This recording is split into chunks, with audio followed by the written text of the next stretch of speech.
Hi ವೀಕ್ಷಕರೇ, ನೋಡಿ, ಸರ್ಕಾರದಿಂದ ಪ್ರತಿಯೊಂದು ಗೃಹಲಕ್ಷ್ಮಿ ಫಲಾನುಭವಿಗಳಿಗೆ ಇನ್ನು ಮುಂದೆ ನೀವು ಗೃಹಲಕ್ಷ್ಮಿ ಹಣ ಪ್ರತಿ ತಿಂಗಳು ಬರಬೇಕು. ಯಾವುದೇ ಕಾರಣಕ್ಕೂ ಮಿಸ್ ಆಗಬಾರ್ದು. ಅಂದರೆ ನಿಮ್ಮ ಬಳಿ ವೋಟರ್ ಐಡಿನ ಕಡ್ಡಾಯವಾಗಿ ಹೊಂದಿರಬೇಕು ಮತ್ತು ಜಾತಿ ಪ್ರಮಾಣ ಪತ್ರ ಕೂಡ ಇರಬೇಕು.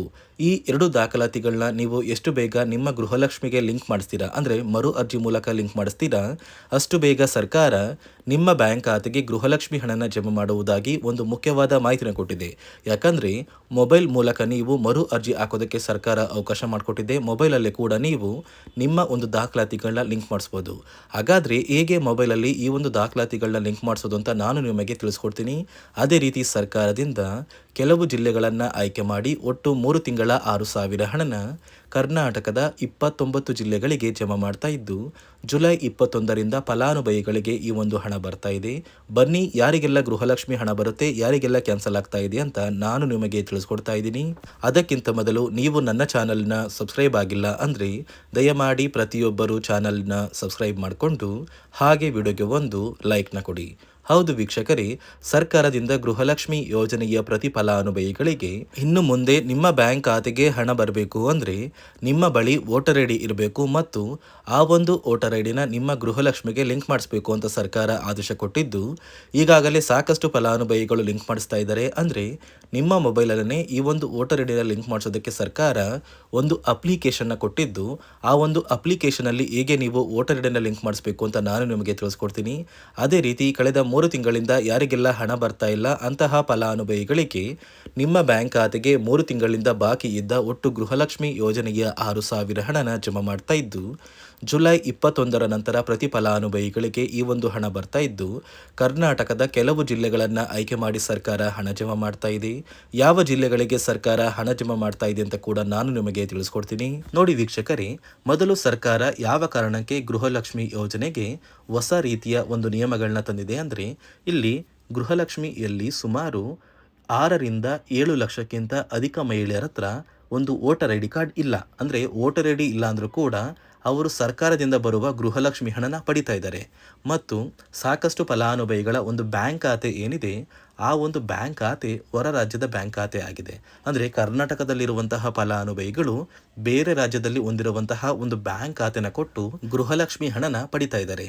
ಅದೇ ರೀತಿ ಸಾಕಷ್ಟು ರೀತಿಯ ಹೊಸ ಬದಲಾವಣೆಗಳು ಯಾವ ಕಾರಣಕ್ಕೆ ಬರ್ತಾ ಇದೆ ಅಂದರೆ, ಗೃಹಲಕ್ಷ್ಮಿ ಯೋಜನೆಯಲ್ಲಿ ಅರ್ಹವಿರುವ ಫಲಾನುಭವಿಗಳಿಗೆ, ಅಂದರೆ ಕರ್ನಾಟಕದವರಾಗಿದ್ದು ಕರ್ನಾಟಕದಲ್ಲೇ ವೋಟರ್ ಐಡಿನ ಹೊಂದಿದ್ದು ಕರ್ನಾಟಕದ ಫಲಾನುಭವಿಗಳಾಗಿದ್ದು ಇವರ ಬ್ಯಾಂಕ್ ಖಾತೆಗೆ ಹಣ ತಲುಪಬೇಕು. ಬೇರೆ ಫಲಾನುಭವಿಗಳಿಗೆ ಯಾವುದೇ ಕಾರಣಕ್ಕೂ ಹಣ ತಲುಪಬಾರದು ಅಂತ ಸರ್ಕಾರ ನಿರ್ಧಾರ ಮಾಡಿದೆ. ಇದೇ ಕಾರಣಕ್ಕೆ ಸಾಕಷ್ಟು ಫಲಾನುಭವಿಗಳು ಗೃಹಲಕ್ಷ್ಮಿ ಯೋಜನೆಯ ಒಂದು ಅರ್ಹರ ಪಟ್ಟಿಯಿಂದ ಕ್ಯಾನ್ಸಲ್ ಆಗ್ತಾ ಇದ್ದಾರೆ. ನಿಮ್ಮ ಒಂದು ಮನೆ ಬಾಗಿಲಿಗೆ ಸರ್ಕಾರದಿಂದ ಅಧಿಕಾರಿಗಳು ಬರ್ತಾರೆ. ಸೊ ಸರ್ಕಾರ ಗೃಹಲಕ್ಷ್ಮಿ ಮರು ನೋಂದಣಿಗೆ ಒಂದು ಅಪ್ಲಿಕೇಶನ್ ಕೂಡ ಕೊಟ್ಟಿದ್ದಾರೆ. ಅಂದರೆ ಮೊಬೈಲಲ್ಲೇ ಆ ಒಂದು ಅಧಿಕಾರಿಗಳು ನಿಮ್ಮ ಮನೆ ಬಾಗಿಲಿಗೆ ಬಂದು ನಿಮ್ಮ ದಾಖಲಾತಿಗಳಾದ ರೇಷನ್ ಕಾರ್ಡ್, ಆಧಾರ್ ಕಾರ್ಡ್ ಮತ್ತು ವೋಟರ್ ಐ ಡಿ ಇದೀಗ ಕಡ್ಡಾಯ ಮಾಡಿದೆ.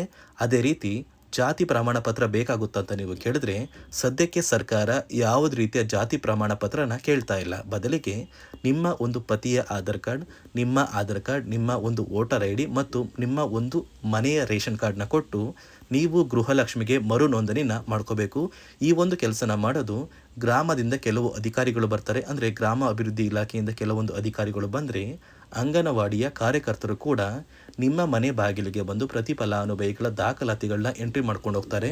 ಸೊ ಆ ಒಂದು ಫಲಾನುಭವಿಗಳು ಎಂಟ್ರಿ ಮಾಡಿದ ನಂತರ ಸರ್ಕಾರದಿಂದ ನಿಮಗೆ ಒಂದು ನೋಟಿಫಿಕೇಶನ್ ಬರುತ್ತೆ. ನಿಮ್ಮ ಮೊಬೈಲ್ ನಂಬರ್ ಏನಿದೆ ಆ ಒಂದು ಮೊಬೈಲ್ ನಂಬರ್ಗೆ ಒಂದು ಮೆಸೇಜ್ ಬರುತ್ತೆ. ಅಂದರೆ ನಿಮ್ಮ ಗೃಹಲಕ್ಷ್ಮಿ ಮರು ನೋಂದಣಿ ಅರ್ಜಿನ ನಾವು ಸ್ವೀಕಾರ ಮಾಡಿದ್ದೀವಿ ಮತ್ತು ಮುಂದಿನ ದಿನಗಳಲ್ಲಿ ನಿಮ್ಮ ಒಂದು ಗೃಹಲಕ್ಷ್ಮಿ ಹಣನ ನಿಮ್ಮ ಬ್ಯಾಂಕ್ ಖಾತೆಗೆ ಜಮಾ ಮಾಡ್ತೀವಿ ಅಂತ ಸರ್ಕಾರದಿಂದಲೇ ಒಂದು ಮೆಸೇಜ್ನ ಕಳಿಸ್ತಾರೆ. ಆದರೆ ನೀವು ನಿಮ್ಮ ಮೊಬೈಲ್ ನಂಬರ್ನ ಆಕ್ಟಿವ್ ಆಗಿರುವಂತಹ ಮೊಬೈಲ್ ನಂಬರ್ನ ಕೊಡಬೇಕು. ಯಾಕಂದರೆ ನಿಮ್ಮ ಬ್ಯಾಂಕ್ ಖಾತೆಗೆ ಲಿಂಕ್ ಆಗಿರುವಂತಹ ಮೊಬೈಲ್ ನಂಬರ್ ಬೇರೆ ಇರುತ್ತೆ ಮತ್ತು ನೀವು ಹೊಂದಿರುವಂತಹ ಒಂದು ಮೊಬೈಲ್ ನಂಬರ್ ಬೇರೆ ಇರುತ್ತೆ. ಇದೇ ಕಾರಣಕ್ಕೆ ಕರೆಕ್ಟ್ ಆಗಿರುವಂತಹ ಒಂದು ಮೊಬೈಲ್ ನಂಬರ್ನ ಕೊಟ್ಟರೆ ಆದಷ್ಟು ಬೇಗ ನೀವು ಮರು ಅರ್ಜಿನ ಹಾಕಿ ಗೃಹಲಕ್ಷ್ಮಿ ಹಣನ ಪಡ್ಕೋಬೋದು. ಅದೇ ರೀತಿ ನೀವು ಹೊಂದಿರುವ ಬ್ಯಾಂಕ್ ಖಾತೆ ಏನಿದೆ ಆ ಒಂದು ಬ್ಯಾಂಕ್ ಖಾತೆನ ನೀವು ಆ್ಯಕ್ಟಿವ್ ಆಗಿ ಇಟ್ಕೋಬೇಕು. ಅಂದರೆ ಯಾವುದೇ ರೀತಿಯ ಒಂದು ವಹಿವಾಟನ್ನು ನಡೆಸ್ತಾ ಇಲ್ಲ ಅಂದರೆ ನಿಮ್ಮ ಒಂದು ಬ್ಯಾಂಕ್ ಖಾತೆಗೆ ಗೃಹಲಕ್ಷ್ಮಿ ಹಣ ಖಂಡಿತವಾಗಿಯೂ ಬರೋದಿಲ್ಲ.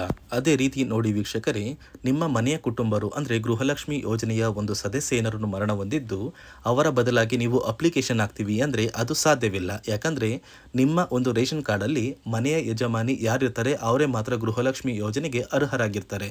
ಒಂದು ವೇಳೆ ಮನೆಯ ಸದಸ್ಯರು ಯಜಮಾನಿಯಾಗಿದ್ದು ಅವರು ಮರಣ ಹೊಂದಿದ್ರೆ ನೀವು ಗೃಹಲಕ್ಷ್ಮಿ ಯೋಜನೆಗೆ ಅಪ್ಲಿಕೇಶನ್ ಹಾಕೋದಕ್ಕೆ ಆಗೋದಿಲ್ಲ. ಮೊದಲು ನಿಮ್ಮ ಮನೆಯಲ್ಲಿ ಇರುವಂತಹ ಒಂದು ಹೆಣ್ಣು ಮಗಳು ಅಂದರೆ ಮಹಿಳೆ, ನಿಮ್ಮ ಒಂದು ಪತ್ನಿ ಇರ್ಬೋದು ಅಥವಾ ನಿಮ್ಮ ಒಂದು ತಾಯಿ ಇರ್ಬೋದು, ಅವ್ರನ್ನ ಮನೆಯ ಯಜಮಾನಿ ನೀವು ಮಾಡಬೇಕಾಗುತ್ತೆ.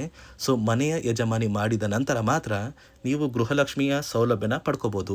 ಒಂದು ವೇಳೆ ನೀವು ಗೃಹಲಕ್ಷ್ಮಿಗೆ ಹೊಸದಾಗಿ ಅರ್ಜಿ ಹಾಕಬೇಕು ಅಂದರೆ ಇದೀಗ ಸರ್ಕಾರ ಅದಕ್ಕೂ ಕೂಡ ಕರ್ನಾಟಕ ಒನ್, ಗ್ರಾಮ ಒನ್ ಅಥವಾ ಬೆಂಗಳೂರು ಒನ್ ಸೇವಾ ಕೇಂದ್ರದಲ್ಲಿ ಅವಕಾಶ ಮಾಡಿಕೊಟ್ಟಿದೆ. ಆದರೆ ಮೊದಲ ಥರ ಇವಾಗ ನೀವು ಅರ್ಜಿನ ಹಾಕೋದಕ್ಕೆ ಆಗೋದಿಲ್ಲ. ಬದಲಿಗೆ ನಿಮ್ಮ ರೇಷನ್ ಕಾರ್ಡ್ನ ತೊಗೊಂಡೋಗ್ಬೇಕು, ನಿಮ್ಮ ಆಧಾರ್ ಕಾರ್ಡ್ನ ತೊಗೊಂಡೋಗ್ಬೇಕು, ನಿಮ್ಮ ಒಂದು ಪತಿಯ ಆಧಾರ್ ಕಾರ್ಡ್ನ ಕೂಡ ತೊಗೊಂಡೋಗ್ಬೇಕಾಗುತ್ತೆ, ನಿಮ್ಮ ವೋಟರ್ ಐ ಡಿ ಕೂಡ ಕಡ್ಡಾಯವಾಗುತ್ತೆ. ನಿಮ್ಮ ವೋಟರ್ ಐ ಡಿ ನಿಮ್ಮ ಹತ್ರ ಇದ್ದರೆ ಮಾತ್ರ ನೀವು ಗೃಹಲಕ್ಷ್ಮಿ ಯೋಜನೆಯ ಒಂದು ಅರ್ಹತೆಯನ್ನು ಪಡ್ಕೋತೀರಾ.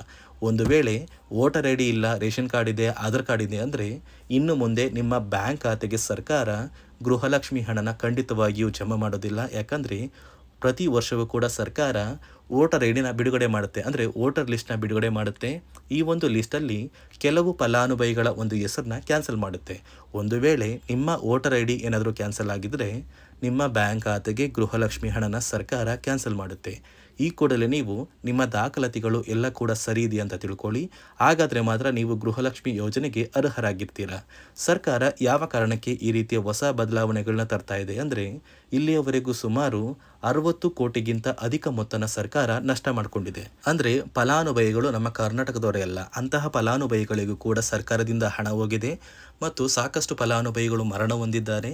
ಅಂತಹ ಫಲಾನುಭವಿಗಳಿಗೂ ಕೂಡ ಹಣ ಹೋಗ್ತಾ ಇದೆ ಮತ್ತು ಫಲಾನುಭವಿಗಳು ಹೊಂದಿರುವ ಬ್ಯಾಂಕ್ ಖಾತೆ ಕೂಡ ಆ್ಯಕ್ಟಿವ್ ಇಲ್ಲ.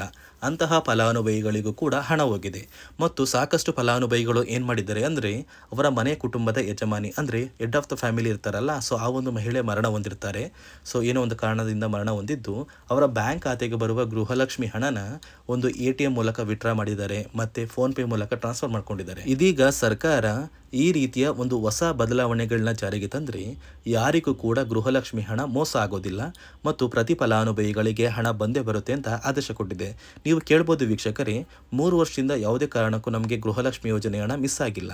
ಸೊ ಇದೀಗ ಏನಕ್ಕೆ ಸಡನ್ ಆಗಿ ಈ ಥರ ಬದಲಾವಣೆಗಳು ಬರ್ತಾ ಇದೆ ಅಂದರೆ ಸರ್ಕಾರದಿಂದ ಕೆಲವು ಅಧಿಕಾರಿಗಳು ಒಂದು ಚರ್ಚೆ ನಡೆಸಿದ್ದಾರೆ. ಒಂದು ಸಭೆಯಲ್ಲಿ ಗೃಹಲಕ್ಷ್ಮಿ ಯೋಜನೆಯ ಕುರಿತು ಒಂದು ಸಭೆ ಮಾಡಿದಾಗ ಅಲ್ಲಿ ಗೃಹಲಕ್ಷ್ಮಿ ಯೋಜನೆಯಲ್ಲಿ ಸಾಕಷ್ಟು ರೀತಿಯ ಲೋಪದೋಷಗಳು ಕಂಡು ಬಂದಿದೆ. DBT ಮೂಲಕ ನಿಮ್ಮ ಬ್ಯಾಂಕ್ ಖಾತೆಗೆ ಹಣನ ಹಾಕಬೇಕಾದ್ರೆ ಸಾಕಷ್ಟು ಫಲಾನುಭವಿಗಳಿಗೆ ಹಣ ಹೋಗ್ತಾ ಇದೆ. ಸಾಕಷ್ಟು ಫಲಾನುಭವಿಗಳಿಗೆ ಹಣ ಹೋಗಿದ್ರು ಅವರ ಬ್ಯಾಂಕ್ ಖಾತೆಗೆ ಜಮಾ ಆಗ್ತಾ ಇಲ್ಲ, ಬದಲಿಗೆ ಆ ಒಂದು ಹಣ DBTಯಲ್ಲೇ ಸ್ಟಕ್ ಆಗ್ತಾ ಇದೆ.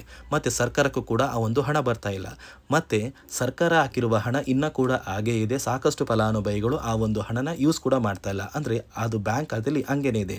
ಇದೇ ಕಾರಣಕ್ಕೆ ಸರ್ಕಾರ ಈ ರೀತಿಯ ಹೊಸ ಬದಲಾವಣೆಗಳನ್ನ ತಂದಿದ್ದು, ಯಾರೆಲ್ಲ ಫಲಾನುಭವಿಗಳು ಸರ್ಕಾರಕ್ಕೆ ತೆರಿಗೆನ ಕಟ್ತಾ ಇದ್ದೀರಾ, ಗೌರ್ನಮೆಂಟ್ ಜಾಬಲ್ಲಿದ್ದೀರಾ ಮತ್ತು ಇನ್ಕಮ್ ಟ್ಯಾಕ್ಸ್ನ ಪೇ ಮಾಡ್ತಾ ಇದ್ದೀರಾ, ಇಂತಹ ಫಲಾನುಭವಿಗಳ ಹೆಸರನ್ನ ಇನ್ನು ಮುಂದೆ ಸರ್ಕಾರ ಗೃಹಲಕ್ಷ್ಮಿ ಯೋಜನೆಯಿಂದ ಕ್ಯಾನ್ಸಲ್ ಮಾಡಿದೆ.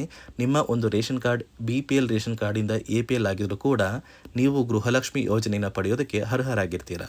ನೋಡಿ ವೀಕ್ಷಕರೇ, ಇಲ್ಲಿ ಸರ್ಕಾರದಿಂದ ನಿಮ್ಮ ಬ್ಯಾಂಕ್ ಖಾತೆಗೆ ಒಟ್ಟು 3 ತಿಂಗಳ 6,000 ಗೃಹಲಕ್ಷ್ಮಿ ಹಣನ ಜಮಾ ಮಾಡ್ತಾ ಇದ್ದು ಈ ಒಂದು ಹಣ ಕರ್ನಾಟಕದ 29 ಜಿಲ್ಲೆಗಳಿಗೆ ಬರ್ತಾ ಇದೆ.